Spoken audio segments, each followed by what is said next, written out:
जय श्री कृष्णा। राधे राधे दोस्तों, स्वागत है आपका अपने चैनल पर।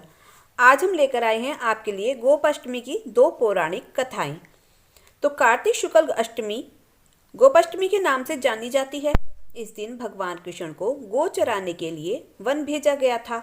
इस दिन प्रातःकाल गौ को स्नान कराकर बछड़े सहित जल, अक्षत, रोली, गुड़, जलेबी, वस्त्र तथा धूप दीप से आरती उतारते हैं। सायकाल गायों को जंगल से वापस लौटने पर साष्टांग प्रणाम कर उनकी चरण रज से तिलक लगाना चाहिए। इस दिन गाय को स्नान करा के उसके बछड़े के साथ विधि विधान से पूजा की जाती है और गाय की परिक्रमा होती है। गोपाष्टमी के दिन गाय के चरणों की धूल को अपने मस्तक पर लगाने से भगवान श्री कृष्ण प्रसन्न होते हैं तथा अखंड सौभाग्य का वरदान देते हैं। गोपाष्टमी की प्राचीन कथा के अनुसार प्राचीन काल में जब भगवान श्री कृष्ण 6 वर्ष के थे, तब वह माँ यशोदा से कहने लगे, माँ, मैं बड़ा हो गया हूँ, अब मैं बछड़े चराने नहीं जाऊँगा, अब मैं गौ माता के साथ जाऊँगा।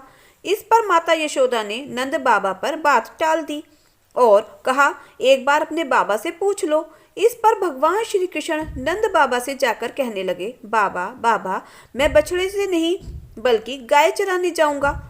नंद बाबा ने भगवान श्री कृष्ण को समझाने की बहुत कोशिश की, लेकिन बाल गोपाल की हट के आगे उनकी एक न चली। फिर नंद बाबा ने श्री कृष्ण से कहा, ठीक है, पहले तुम जाकर पंडित जी को बुलाकर लाओ ताकि उनसे गोचरण का मुहूर्त पता लगा सके। भगवान श्री कृष्ण दौड़े दौड़े पंडित जी के पास गए और एक ही सांस में बोले, पंडित जी, आपको नंद बाबा ने गोचरण का मुहूर्त देखने के लिए बुलाया है। आप आज का ही मुहूर्त बता देना। अगर आपने मेरे कहे अनुसार किया तो मैं आपको खूब सारा माखन मिश्री लाकर दूंगा। पंडित जी भगवान श्री कृष्ण की बात सुनकर मुस्कुरा दिए और नंद बाबा के पास गए और पंचांग देखकर गणना करने लगे। नंद बाबा पूछते हैं, पंडित जी, क्या बात है, बार बार क्या गिनती कर रहे हो? पंडित जी बोले, क्या बताऊं नंद जी, केवल आज का ही मुहूर्त निकल रहा है, इसके बाद तो पूरे 1 वर्ष तक कोई मुहूर्त नहीं है। पंडित जी की बात सुनकर नंद बाबा ने श्री कृष्ण को गोचरण की स्वीकृति दे दी। भगवान जिस समय भी कोई कार्य करते हैं वही शुभ मुहूर्त बन जाता है। उसी दिन से भगवान श्री कृष्ण ने गोचरण का कार्य आरंभ किया और वह शुभ तिथि कार्तिक मास के शुक्ल पक्ष की अष्टमी थी।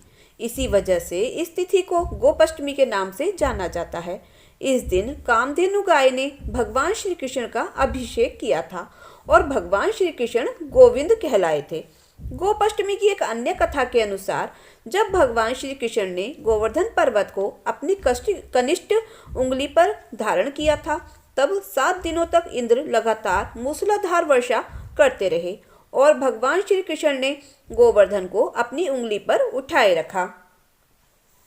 यह अद्भुत चमत्कार देखकर इंद्रदेव असमंजस में पड़ गए। तब ब्रह्मा जी ने इंद्रदेव को बताया कि श्री कृष्ण और कोई नहीं, भगवान विष्णु का ही अवतार हैं। यह सत्य जानकर गोपाष्टमी के दिन इंद्र ने अपनी पराजय स्वीकार की और उनका अहंकार टूट गया। वो भगवान श्री कृष्ण की शरण में आ गए, जिसके बाद भगवान श्री कृष्ण ने कार्तिक शुक्ल अष्टमी के दिन गोवर्धन पर्वत को वापस धरती पर रखा था। इसी दिन से गोपाष्टमी का उत्सव मनाया जाने लगा। तो प्रेम से बोलो श्री कृष्ण भगवान की जय हो। दोस्तों, अगर आपको हमारी कथा कहानी अच्छी लगी हो तो प्लीज़ वीडियो को लाइक, शेयर और सब्सक्राइब अवश्य करना। मिलते हैं फिर नई कथा कहानी के साथ। धन्यवाद।